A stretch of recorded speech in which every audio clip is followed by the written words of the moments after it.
Hai guys, balik lagi sama Enku di sini. Fans pemburu iblis silakan merapat. Karena di video kali ini kita akan membahas lanjutan cerita Kimetsu no Yaiba, di mana masa depan para iblis sudah tidak ada lagi yang hidup. Keturunan Tanjiro dan kawan-kawan juga menjalani hidup mereka dengan damai. Mereka semua diibaratkan seperti reinkarnasi dari para pejuang pemburu iblis di masa lalu.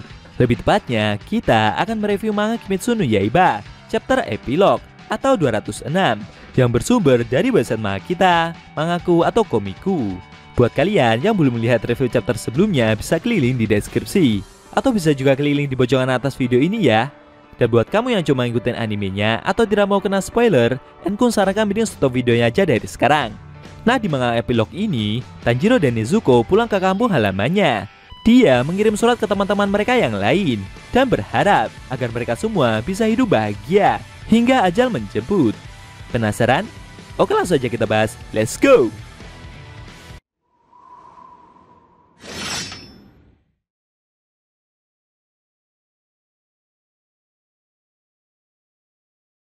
Pada awal scene, kita diperlihatkan Tanjiro, Nezuko, Zenitsu, dan Inosuke yang mendoakan keluarga Kamado.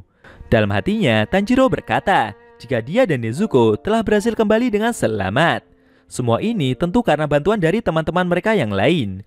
Banyak juga yang kehilangan nyawa. Dia berterima kasih atas kerja keras dari semua orang. Mimpi mereka akhirnya dapat terwujud. Menurutnya, tidak peduli seperti apa kerasnya masa depan nanti, mereka akan terus berjuang dan membantu satu sama lain. Kehidupan mereka akan saling terhubung dengan semua orang, dan mereka akan berusaha melakukan yang terbaik. Lalu Tanjiro dan Nezuko seperti dihampiri oleh keluarga mereka yang telah tiada. Mereka semua seperti memberikan ucapan selamat datang. Tanjiro dan Nezuko merasakan hal tersebut. Mereka begitu kaget. Lalu perlahan mereka pun mulai menangis dan berkata kalau mereka telah pulang ke rumah. Zenitsu dan Inosuke yang melihat hal itu jadi bingung. Mereka mencoba untuk menghibur kedua rekannya tersebut. Tapi semakin lama mereka berdua malah ikut larut dalam rasa sedih yang Tanjiro dan Nezuko rasakan. Beberapa saat kemudian, selesai berdoa, mereka semua masuk ke dalam rumah. Zenitsu merasa kagum dengan interior rumah Tanjiro. Menurutnya tempat ini tidak begitu buruk. Sambil membuka surat dari tetangganya, Tanjiro berterima kasih karena Paman Saburo dan yang lain telah menjaga tempat tinggal mereka agar tetap bersih. Mereka bahkan meninggalkan pesan ini pula.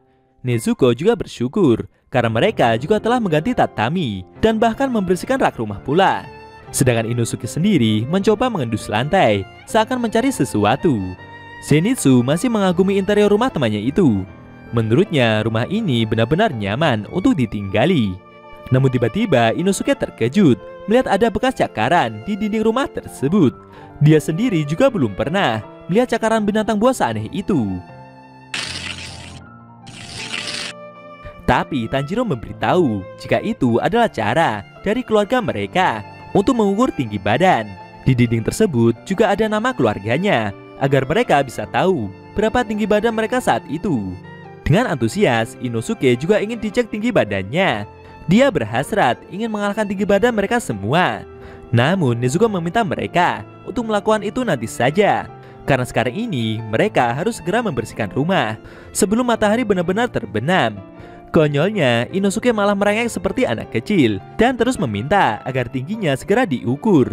Alhasil, mereka pun mengukur tinggi babi hutan tersebut. Zenitsu yang melihat sikap baik yang Nezuko tunjukkan kepada rekannya itu membuatnya jadi merasa iri. Suasana bahagia mereka rasakan. Tanjiro juga menuliskan harapannya berupa sepucuk surat yang dia tinggalkan di kediaman Ubuya Shiki. Di saat yang bersamaan, Kirasama bersama adik-adiknya juga membaca isi surat tersebut. Tanjiro berdoa agar semuanya bisa tersenyum dan diberi kehidupan yang amat bahagia sampai mereka tiada. Dia ingin mereka bisa hidup damai tanpa terancam akan suatu hal yang tak terduga. Jadi meskipun saat ini dia tidak bersama mereka lagi, Tanjiro ingin mereka semua tetap hidup. Dia yakin sekali jika mereka pasti akan merasakan hal yang sama. Dia berharap hari-hari mereka yang penuh kedamaian dan ketenangan akan selamanya selalu bertahan. Akhirnya mereka pun melakukan bersih-bersih rumah. Saat sore hari, Inosuke dan Zenitsu mandi bersama. Sempat pula terjadi kegaduhan di antara mereka. Ketika malam tiba, mereka berempat makan bersama. Suasana bahagia mereka rasakan dari pagi hingga malam. dan itu terus berlanjut setiap harinya. Hingga ratusan tahun telah berlalu, ketika zaman modern telah tiba, di mana banyak gedung-gedung pencakar langit yang berdiri dengan kokohnya. Sumihiko adalah keturunan dari Tanjiro. Dia sangat suka dengan tidur. Karena sering memimpikan neneknya, Sumihiko ingin tidur selama mungkin. Dulu saat balita, mereka selalu bermain dengan nenek. Dia bahkan memberitahu kalau dulu ada para iblis yang berkeliaran. Sumihiko selalu ingat kalau dia selalu menahan nafas ketika mendengar cerita dari neneknya tersebut. Dia sampai dibuat ketakutan. Tapi meski terlihat keheranan, kakaknya Kanata selalu bilang kalau iblis itu tidak ada. Nenek Kamado selalu menganggukkan kepalanya dan mengelus rambut cucunya tersebut. Dia membenarkan hal itu karena kakek buyut dan nenek buyut mereka sudah berjuang sangat keras. Mereka telah mengalahkan para iblis pemakan manusia. Makanya sekarang ini semuanya jadi baik-baik saja. Sumihiko begitu menyukai tangan lembut neneknya. Saat dia bertanya tentang orang-orang yang telah tiada itu, Nenek Kamado berkata kalau mereka akan terlahir kembali dan mereka akan hidup bersama orang-orang yang mereka cintai. Tapi kakaknya tiba-tiba marah dan berkata jika itu cuma omong kosong, karena dia sama sekali tidak punya ingatan dari kehidupannya di masa lalu. Dan itulah yang membuatnya merasa jika neneknya telah berbohong. Namun saat Sumihiko memikirkan orang-orang yang terlahir kembali itu akan hidup bahagia, membuat rasa kesedihan dan kesepiannya jadi memudar. Dan itu membuatnya merasa jauh lebih baik. Seusai mengingat masa kecilnya tersebut, Sumihiko yang masih berbaring tidur itu berharap agar para iblis itu tidak akan kembali menjadi iblis lagi saat terlahir kembali.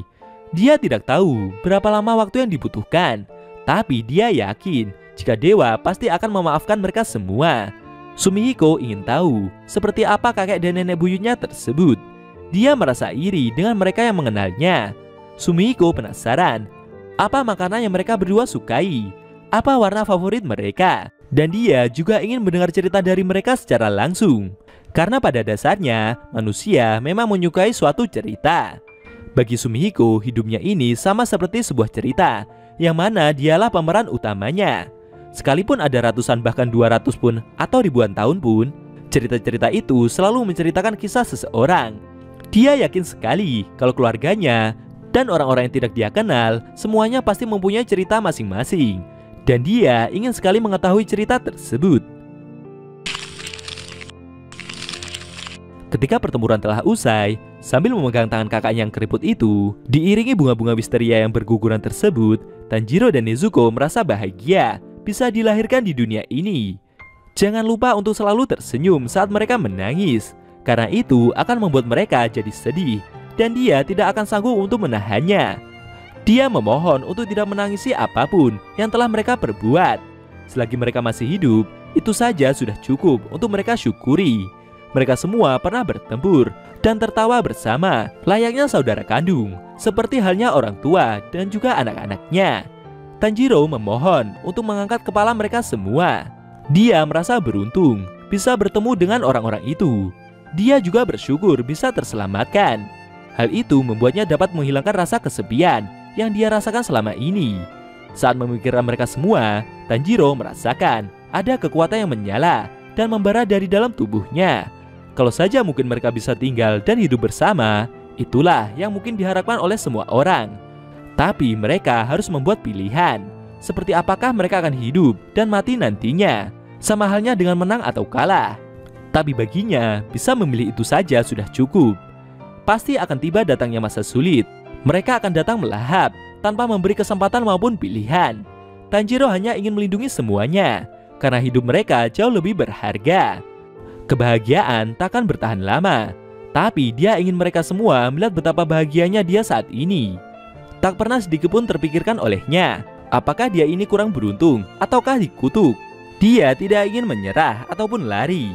Tanjiro yakin akan selalu melakukan yang terbaik, selagi dia sendiri mampu melakukannya. Seluruh emosi kuatnya akan menjadi pedang terbaik untuk menebas musuh yang muncul. Tapi menurutnya, kekuatan rekan-rekannya itulah yang menolongnya selama ini. Dia tidak akan pernah bisa memenangkan pertempuran itu tanpa bantuan dari orang-orang tersebut. Hidup ini adalah suatu keajaiban, dan mereka semua adalah orang-orang yang sangat dia hormati. Mereka semua sangat berarti, Dan Tanjiro memohon kepada mereka semua agar menjalani hidup mereka selama mungkin. Sambil memandang langit, Tanjiro berterima kasih kepada seluruh teman-temannya yang telah berjuang selama ini. Dan akhirnya scene cerita manga Kimetsu no Yaiba chapter epilog atau chapter 206 telah berakhir.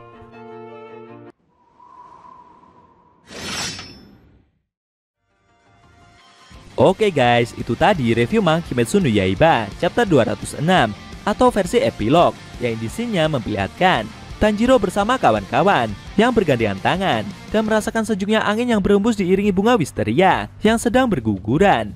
Mereka bersyukur dan berterima kasih kepada seluruh rekan pemburu iblis yang mau berjuang hingga akhir. Bagaimana menurut kamu? Jangan lupa tinggalkan komentar kalian ya. Kalau mau nonton review sebelumnya bisa klik link di deskripsi. Linknya udah Mimin taruh di sana kok. Buat kalian pengen nonton review manga Kimetsu no Yaiba secara maraton, bisa klik link di deskripsi juga ya guys. Oke, tekan like kalau suka sama video ini dan dislike kalau nggak suka. Jika ada kata-kata dedainku yang kurang pas, Enkun mohon maaf dan sampai bertemu di video review manga anime yang lainnya.